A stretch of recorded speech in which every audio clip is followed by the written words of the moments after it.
मुलांच्या छोट्या मोठ्या भुकेसाठी असेल, चहासोबत खाण्यासाठी असेल किंवा प्रवासात खाण्यासाठी काही कुरकुरीत पदार्थ हवा असेल तर आजची ही बटाटा चकली करायला सुद्धा सोपी आहे, झटपट होणारी आहे आणि चवीला सुद्धा अप्रतिम आहे।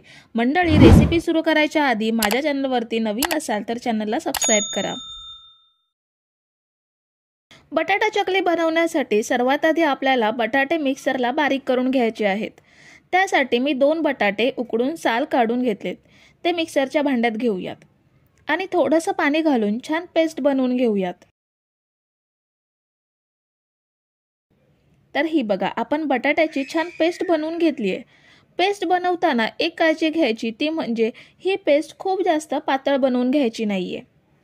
आजची ही चकली आपण अगदी घरच्या मोजक्या साहित्यामध्ये बनवून घेतोय। त्यासाठी ह्या मिक्सिंग बाउलमध्ये 2 वाटी तांदळाचं पीठ घेऊयात। हे घरगुती तांदळाचं पीठ आहे। तांदूळ फक्त धुवायचा आणि सुकवून त्याचं पीठ बनवून घ्यायचं किंवा रेडीमेड तांदळाचं पीठ सुद्धा घेऊ शकता। तांदळाचं पीठ घेतलं त्यात सेम वाटीने 1 वाटी बेसन घेऊयात। जेवढं तांदळाचं पीठ घेतलं त्याच्या निम्मे बेसन घ्यायचं आहे। आता ह्यामध्ये पाव चमचा हळद घेऊयात। 1 चमचा लाल मिरची पावडर घेऊयात। मिरची पावडर तुम्ही आवडीनुसार कमी जास्त करू शकता। अर्धा चमचा जिरं घेऊयात आणि चवीनुसार मीठ घेऊयात। हे सगळं सुकं साहित्य एकजीव करून घ्यायचं आहे। सगळं साहित्य आपण मिक्स करून घेतलंय। आता या चकलीमध्ये आपण कडकडीत तेलाचं मोहन वापरणार नाही आहोत, तर इथे मी 2 चमचे बटर घेते। जसं आपण मोहन पिठाला चोळून घेतो अगदी सेम आपल्याला बटर सुद्धा ह्या पिठामध्ये छान मिसळून घ्यायचं आहे। बटर ऐवजी तुपाचं मोहन सुद्धा घेऊ शकता। 2 चमचे तूप कडकडीत गरम करून ते पिठामध्ये घेऊ शकता। शक्यतो चकलीला तेलाचं मोहन वापरतात, पण तेलाऐवजी तूप किंवा बटर वापरून पहा, चकली खूप छान कुरकुरीत आणि खमंग होते। बटर पिठामध्ये मिसळल्यावरती ह्यामध्ये आपण जी बटाट्यांची पेस्ट बनवून घेतली आहे ती ॲड करूयात। आता हे पीठ आपल्याला बटाट्याच्या पेस्टमध्येच मळून घ्यायचं आहे। जर पीठ कोरडं वाटलं तरच थोडंसं पाणी घेऊन पीठ छान मळून घ्यायचं आणि या उलट जर पीठ पातळ झालं तर थोडं तांदळाचं पीठ आणि थोडं बेसन घेऊन पीठ एकजीव करून गोळा बनवून घ्यायचा। तर हे बघा, पीठ मी बटाट्याच्या प्युरीमध्येच भिजवून घेतलंय। खूप जास्त घट्ट नाहीये, अगदी चपातीसाठी पीठ भिजवतो तेवढं सैल आणि मऊसूद आहे। आता चकलीच्या भांड्यामध्ये प्लेट बसवून घेऊयात। धार असलेली बाजू बाहेरच्या साईडला करायची आणि बोथट बाजू आतल्या बाजूला ठेवायची।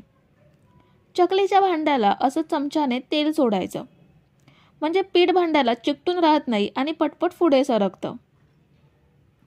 आता थोडासा पिठाचा गोळा घेऊन त्याला सिलेंडर शेप देऊन ह्या भांड्यामध्ये भरून घेऊयात।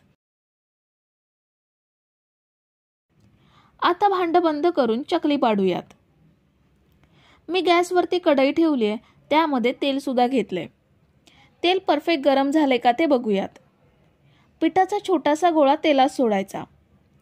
बुडबुडे येत आहेत पण लगेच वरती आला नाहीये आणि करपला सुद्धा नाहीये, म्हणजे तेल अगदी परफेक्ट गरम झालंय। ह्यामध्ये आता चकली सोडूयात।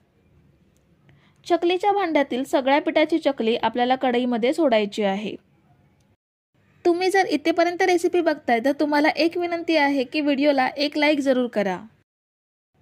चकली तेलात सोडल्यावर आपल्याला लगेच परतायची नाहीये। चकली तेलात सेट व्हायला 2 मिनिटे लागतात। त्याआधी परतायला गेलो तर तुटू शकते, म्हणून 2 ते 2.5 मिनिटांनी परतून घ्यायची। आता आपल्याला ही चकली मीडियम गॅसवरती अधेमध्ये परतून छान लालसर रंगात फ्राय करून घ्यायची आहे।